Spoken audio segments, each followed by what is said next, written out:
Nifite ikintu cy'akageso gikomeye cyane cyitwa kumviriza hari abantu bogana bate boga bavuga iki ayo matsiko ndayagira mu buryo bukomeye nabashyira amazi muri dushe bajyamo ngasigara numviriza umva ngo shishingwa bebe ngo nteye amazi Fani bya bintu birarya ni biraryoshye kogana abantu bagaterana amazi fani nanjye nzashaka pe mva aho ngamva ngo uri bunyake urukundo ndahita ndumuha bitewe nuko nshaka keya uzambaza izina nzahita ncaho ndagutangariza yuko mu minsi mikeya haje umusore ndetse ntiyatinya imyaka yanjye arambwira ati ndashaka ko tubana numvaga kumuhakanira biribuze kubyara ingaruka yuko ashobora kugenda burundu kandi iryo joro twaragiye ndagenda ndashaka kuva icyo gihe nibwo nashatse iryo joro nagiyemo dore ko ugiye kuri yaciye cyemberesi agenda ninjoro acunga ninjoro ntabwo yagenda ku manywa ndagenda ngezeyo nahise mahura n'ikibazo ubwo nizera ko ari igisubizo nasanze banyiteguye baranyakira ndetse abantu barataha mba umugore iryo joro ariko iryo joro mbayemo umugore cyane ko nari umwana w'umukobwa pe nari ubwo nahise mpura n'ubwandu bwa sida oya ngenda seka bajya bavanga ibi bisekwa uwo munsi wa undi wazaga kugutereta yari afite ubwandu afite ubwandu tubana gutyo ndabyara umwana wa mbere byara mu bwandu kabiri abana ni benshi mbabyariramo bose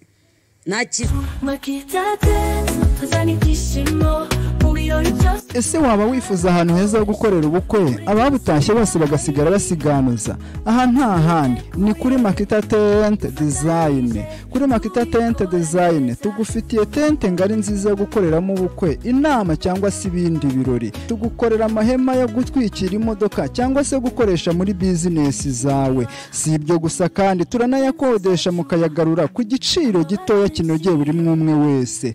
Makita Tent Design iherereye Kimironko munsi gato ya Beka. Ukihagera usanganirwa n'icyapa kinini cyanditseho Makita Tent Design.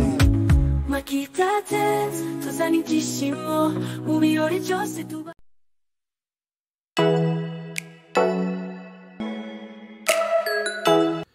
Nushaka umwitebe ariko amazina ye nyirizina yitwa Mukansanga Marie Berize.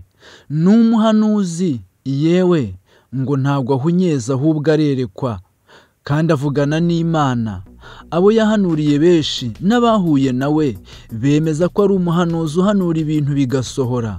Nta gushidikanya abantu benshi baramutinya abandi bakamwubaha kubera ubuhanuzi bwe kandi ngo iyo ari kukwerekwa ntabwo areba ku ruhande ahubwo aragufotora. Oya ngo niba binahagije ahubwo aranagukamera.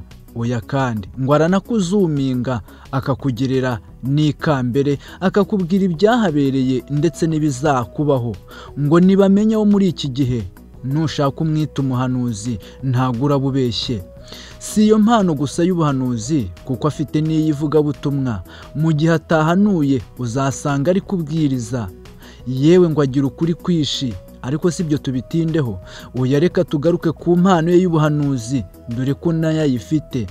Afite indirimbo nyinshi yasohoye yewe zarakunzwe ushobora kuba utaramenye uwaziririmbye ariko n'uyu nguyu. Ese nkumvisha imwe muri izo?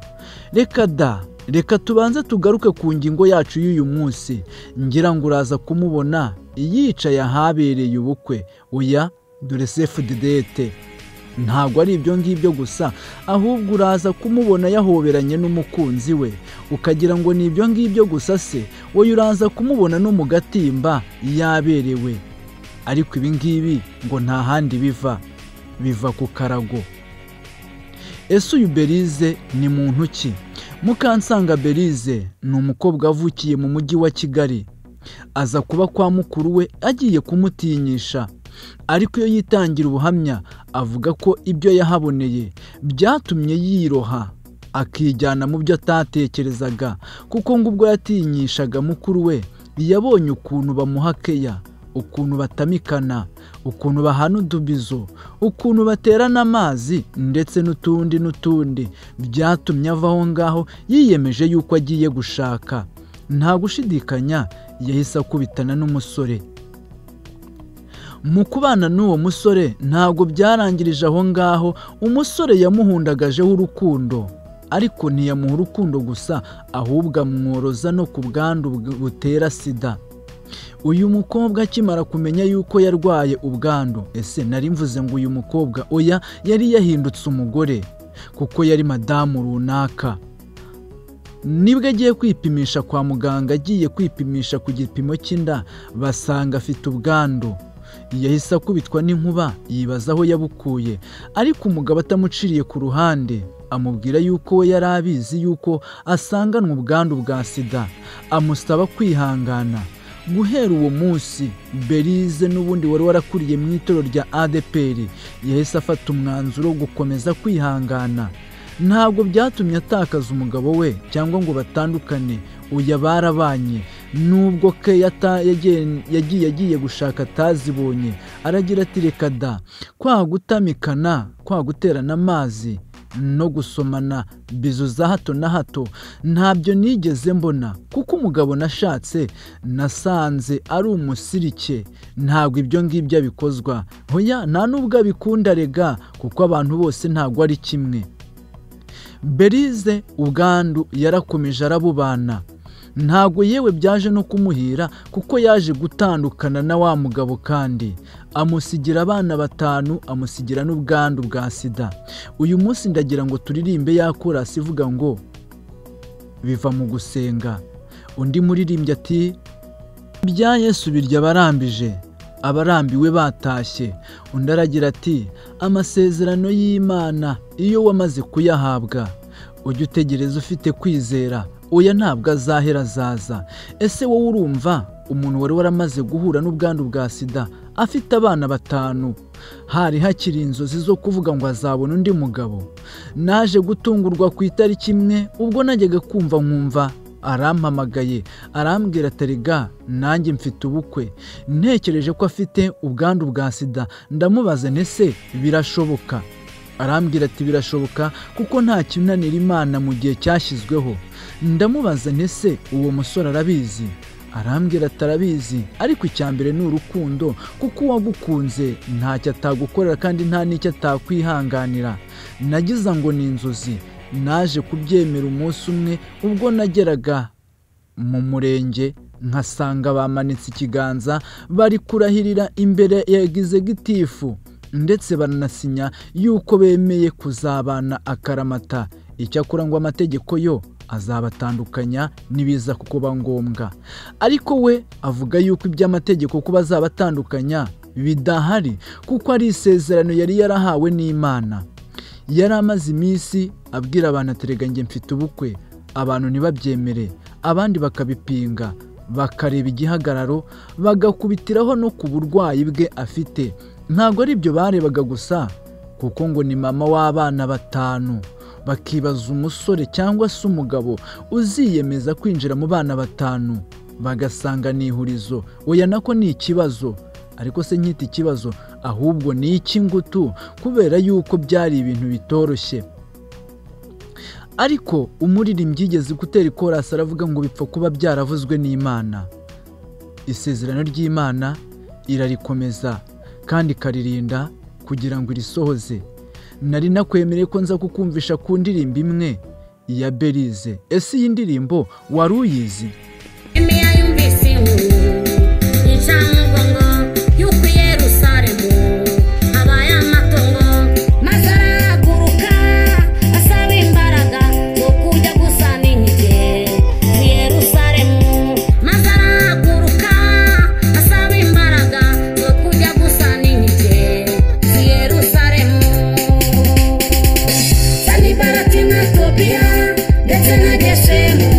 Aho niba kubuze ukora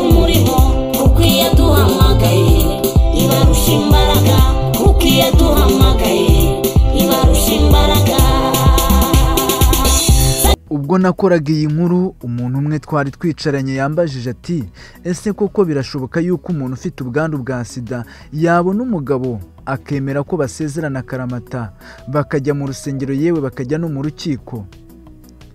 Yahise agira ati urukundo ni impumyi. Oya, ntabwo urukundo ari impumyi, ahubwo ijambo Imana yavuze iraririnda kandi ikarisohoza. Icyo ni cyo Imana yari yaravuganye na Berize, imubwira ko izamukorera ubukwe abantu babireba, abantu babyumva, abamupinze, abamuneguye, abavuze yuko yikina cyangwa se yishushanya yuko izabemeza. Nibyo tujya tuvuga ndetse nawe urabivuga, bigira biti izakwemeza abantu.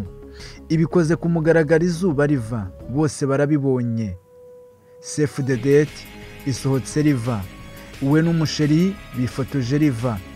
Si ibyo gusa, mu murenge bagiyeyo bararahiye, nabyo bibaye izuba riva.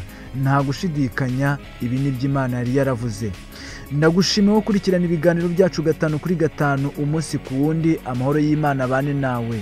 Niba wakunze ibiganiro byacu, kora subscribe niba ari bwo bwa mbere ubanye natwe. Niba kandi ugikomeje kubikunda, kanda like. Niba hari inyunganizi cyangwa igitekerezo, reka duhurire muri comment. Amahoro y'Imana abane nawe. Nge wumva nitwa Ngobokamiliyam Theo.